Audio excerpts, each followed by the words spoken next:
Don't have much to say today, but I do have a few clips that I want you guys to watch. This is going to be more so like an educational type of vlog podcast type of thing today. We're going to be talking about narcissistic mothers and their daughters' relationships.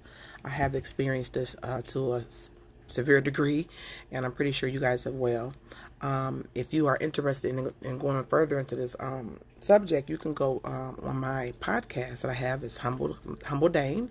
That's Humble Dame, Humble Dame, and it kind of goes basically just go more so into the subject to kind of say that is not okay. Okay, and a lot of us millennials, we're reparenting ourselves. We're grateful and we honor, but honor, we don't have to honor somebody being hateful towards us, okay, or honor somebody that's not being reciprocal or trying to provoke. You don't honor that. You sever that. So I want you guys to look at some of these, and the reason I'm bringing some of these psychiatrists and some of these licensed counselors, because a lot of first thing people gonna say is, "Well, who is you?" And I have lived through it. I'm living through it now. Okay, and I know many people that have, that they're too ashamed to say so they'll pretend that their relationship is one way and it's not like that with people in their families, especially when it comes to a parental figure, a mother in particular, right? So I wanted just to show this to you guys, just to show you that you're not alone, okay? There's other people that have went through this narcissistic parents, mother-daughter relationship type of thing. It is weird, it's odd, it's bewildering.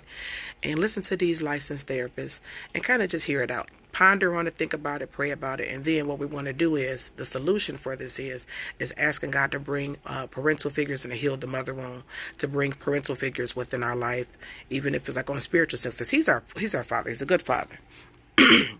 And then the Holy Spirit could be like a nurturing type of thing. Even if it's someone at your mosque, your temple, your church, your yoga studio, Pilates studio, wherever you go, your gym. Somebody a little older, you can, don't say, "I want you to be my mommy," but you can say, I really like, can you give me some recipes or something like that? The Lord will replace people who think that they are irreplaceable.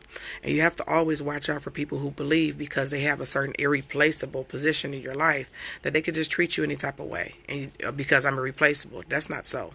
God can replace anybody except for himself. Anybody and anything. Okay? All right, so that's what we're seeking out healing for today. We want to put some voice to some of this stuff that we've probably been carrying around for so long. And then just, might just have to create some distance and then give yourself time to heal and be around people that are supportive of you and that understand your point of view, because a lot of times you have to remember, especially with narcissistic mothers, they're good at lying.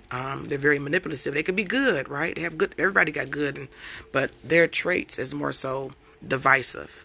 And so you have to be careful with that. They know how to get people to kind of look at them in a certain light that they're not really. And so that they'll paint you in a light that they really are. So you have to be careful with that when you're seeking out advice or seeking out counsel from the family, because 9 times out of 10 they didn't talk about you behind your back to them people. So they ain't going to believe you anyway. You understand? So, seek counseling, which I'm taking my own advice, okay? Seek some counseling, whether it's online, you do it every now and then, you have a forum, you listen to the licensed therapists and stuff like that, do some meditation on it, some prayer, get quiet, clean your space out, literally clean your space out, and then just sit with yourself, journal, cry, and then also be thankful for the experience that you had, because you can know that I don't want to be like this to my children or my grandchildren, and then send them healing, okay? With another female, and it doesn't matter that it's her daughter, that is like a direct threat to the narcissistic supply that mother needs. The mother is not viewing her daughter in those moments as, like, "Oh, I'm so proud of my daughter. Look at what she's done. She's accomplished. She's, the best daughter in the world." She's not looking to boast about her. It's interesting because on one hand, the narcissistic mother wants her children to be perfect.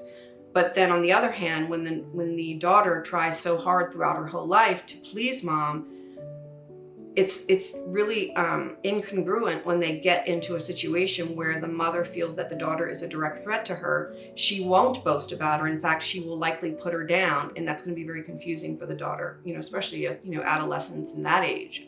She is actually just viewing her daughter as an obstacle to getting her narcissistic supply. The narcissistic mother prefers to be the only female in the room to get all of that attention. And so it doesn't matter that it's her daughter. Her daughter is a direct threat to her receiving that narcissistic supply. So that's reason number 1 why she hates her daughter. Reason number 2 that she shows hatred towards her daughter is because narcissists in general are very self-loathing, although to everyone else, they pretend to be this, happy-go-lucky, best thing that ever happened to the world kind of person. Inside, they're very self-loathing. And so that self-loathing is projected onto her daughter.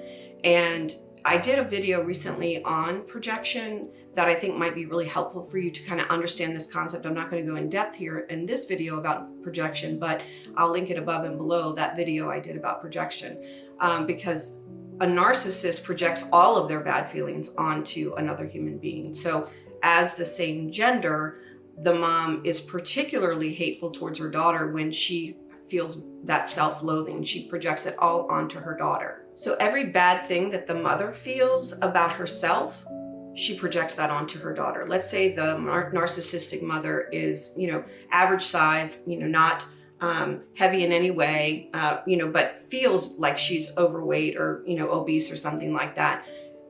She's going to project that onto her daughter, whether her daughter has a problem with weight or not. It doesn't matter. She's going to project that piece that she feels about herself onto her daughter. If she feels that she is ugly, then she's going to project that onto her daughter. If she feels like she wasn't successful, she's likely to tell her daughter that she won't be successful, but all the while ensuring that she tries to remain perfect. It's a very confusing situation for a daughter to be in. And I'm sure you can imagine that if the mom, the narcissistic mom, had a lot of trauma in her background, say abuse, sexual or physical and emotional abuse, if she has a lot of that trauma in her past, those wounds are going to be even deeper, and that's going to be even more projected onto the daughter. So this narcissistic mother is literally using her daughter to dump all of her bad feelings about herself onto her. She's like a punching bag in a way. Reason number 3 that the narcissistic mother shows such hatred towards her daughter is because when the daughter begins to push back as she gets older to be her authentic self, that is a narcissistic injury to mom. It's called a narcissistic injury. When the daughter tries to be her authentic self, it's like the mother's thinking, how dare you? You were here to serve my purpose. They literally see their children in general as an appendage or an arm, a leg, something like that, because they don't feel that those children have a right to be their authentic self. So when daughter begins to push back on that, it's a very deep-rooted issue for the narcissistic mom. And so that's another reason she shows hatred, because likely the mom didn't have the courage or the the desire or something to pursue her own dreams. She didn't have a strong enough desire to pursue her dreams to be successful, for example.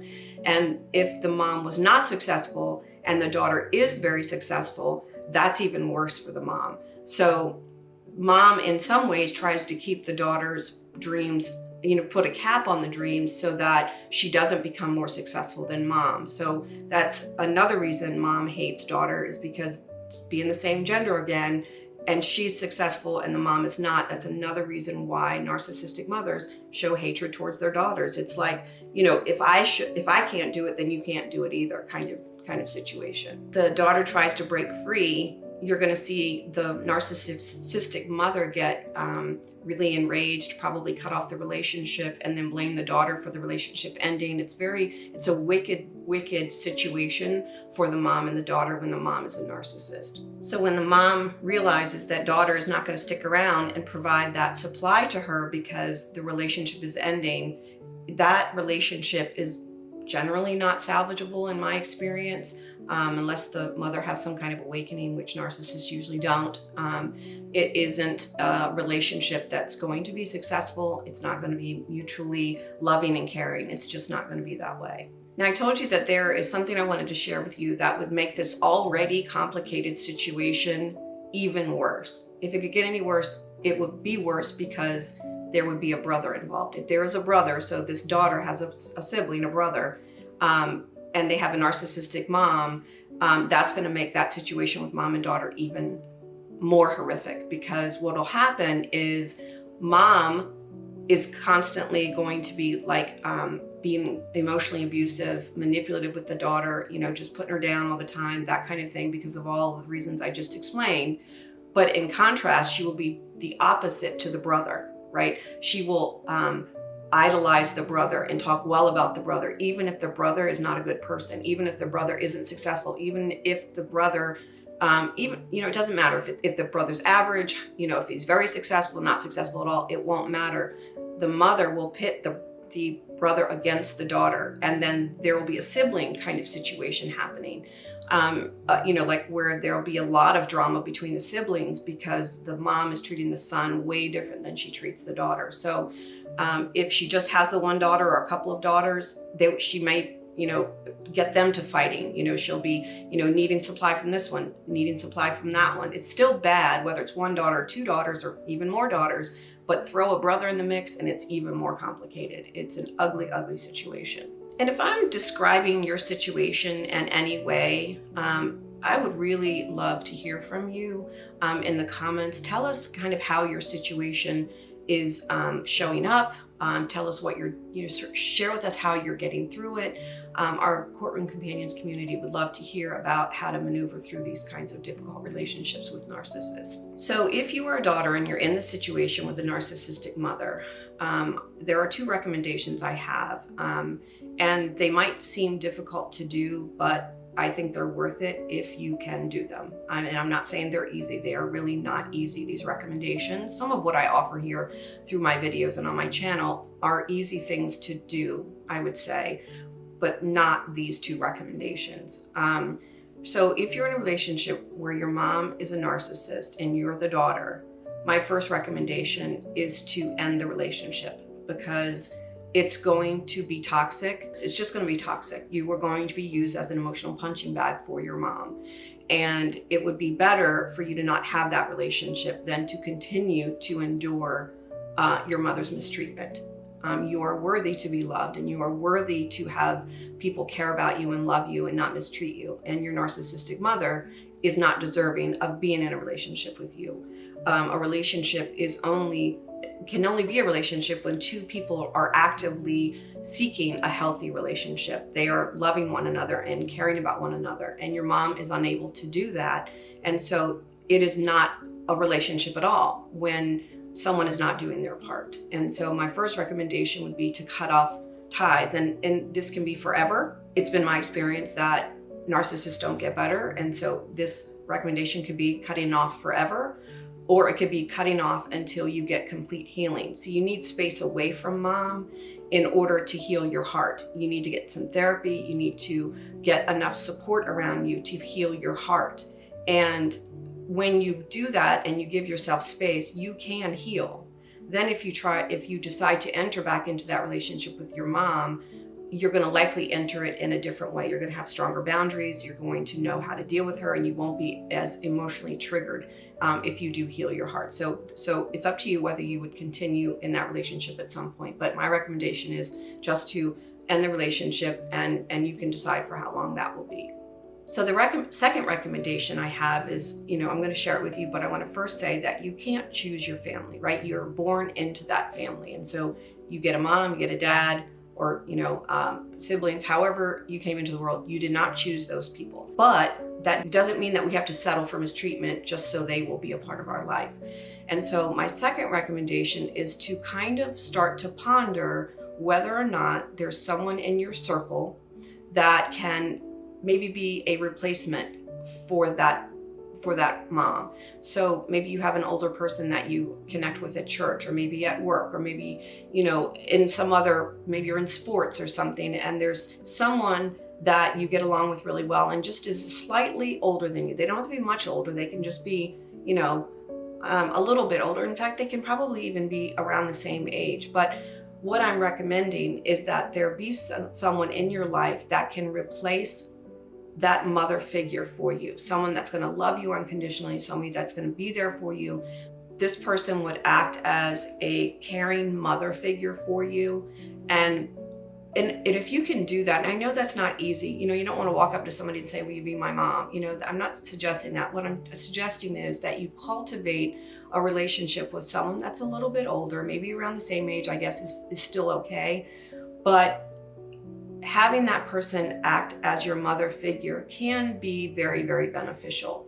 When I was going through my situation, there was a couple at work, there was a couple at my church that I saw as my sort of spiritual parents, and they were very, very beneficial to my healing. And I mean, it wasn't something formal we established, and it doesn't have to be something formal with the person that you reach out to. It just has to be someone that can kind of feed into you in a way that maybe a mother figure would. Now I realize that's not easy to do, but I think if you begin to think about that, the world or the universe would sort of bring that to you, right? I'm not a manifesting kind of person, but when you put things out in the world, I think the universe has a way of bringing those people into your life or bringing those things into your life. And I would just start thinking about that, pondering that, and deciding whether or not you want to pursue that in a more active way. If you in the Court and Companions community, if you have done this before where you had a replacement mom, we would love to hear about that as well in the comments. Tell us how you did it. Tell us how it's working out. Give us some best practices and some tips on how to go about finding that person for these daughters who were raised by narcissistic moms. Well, that's all I have for you today. I hope these... particularly people in close relationships with them. So their partners are extensions of them. They require narcissistic supply from people, and that includes partners, brothers, sisters, mothers, fathers, etc. But particularly, they require compliant narcissistic supply from their children, particularly mothers of children. They feel, in a way, a very great sense of ownership in that they feel godlike to start off with, and they gave birth to this child, and the child is from their body. So the child is, in their narcissism, a total extension of themselves, a mini-me, someone who's going to be bonded to them for life and will be always there for them.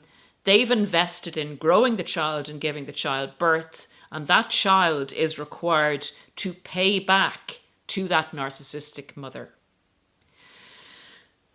So there is a stage, in the baby stage, where the narcissistic mother will dote on the child, will dress them, will show them off basically as, look what I've made, look at mini me, give me attention through the child back to me. The child is me, is part of me. But the child gets to a certain age, it's usually around 4 or 5, but they do pick up things as they go along, as they're learning to interact with the world. If they are lucky enough to have other influences in their life, be that a healthy father or surrounded family who are healthy, and they spend enough time with those people and they don't spend total time with the narcissistic mother, they have a chance of going down one avenue, which we will get to shortly. One of two. The narcissistic mother is invested in keeping the child dependent on her. So when the child is coming to the age, usually around the age of 7, when the individuation process needs to start, so that child needs to form its own identity. The daughter needs to break away from the mother and learn who she is herself. The narcissistic mother, will put a big block on that happening because that's a threat to her control. The child must be a reflection of her. The child must be an extra way for her to gain narcissistic supply. So the child must be compliant. The child must dress as the mother decides. The child must look pretty so that the mother gets that narcissistic supply. The mother is invested in the daughter being fearful. The mother tells the daughter, be careful, don't go there, you don't go here, that person is dangerous. In other words, stay with me. The child must achieve for the mother, must be a doubling of the mother's ability to gain attention and admiration from people in the school, people in extracurricular activities. This is all narcissistic supply and an extension of the mother bringing in narcissistic supply to keep her regulated. Now, when the child is individuating from about the age of 7, and the mother puts a big block there, in other words, the mother is laying down the law for what the child should do, how the child should speak, how the child should look, how the child should dress, what friends the child should have, and what activities the child should go to. If the child has other outlets and other influences on her life, she may go down one of these two paths. She may rebel.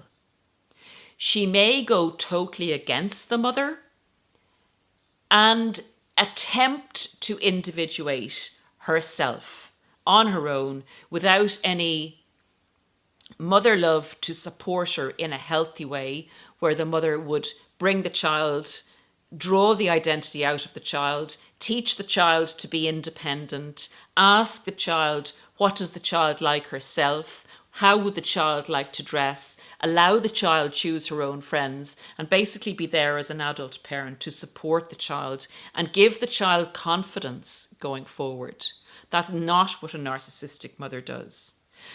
Children are very prone and adept if they've had other influences at recognizing that they're imprisoned, that somebody else is imposing upon them and stopping them from being free.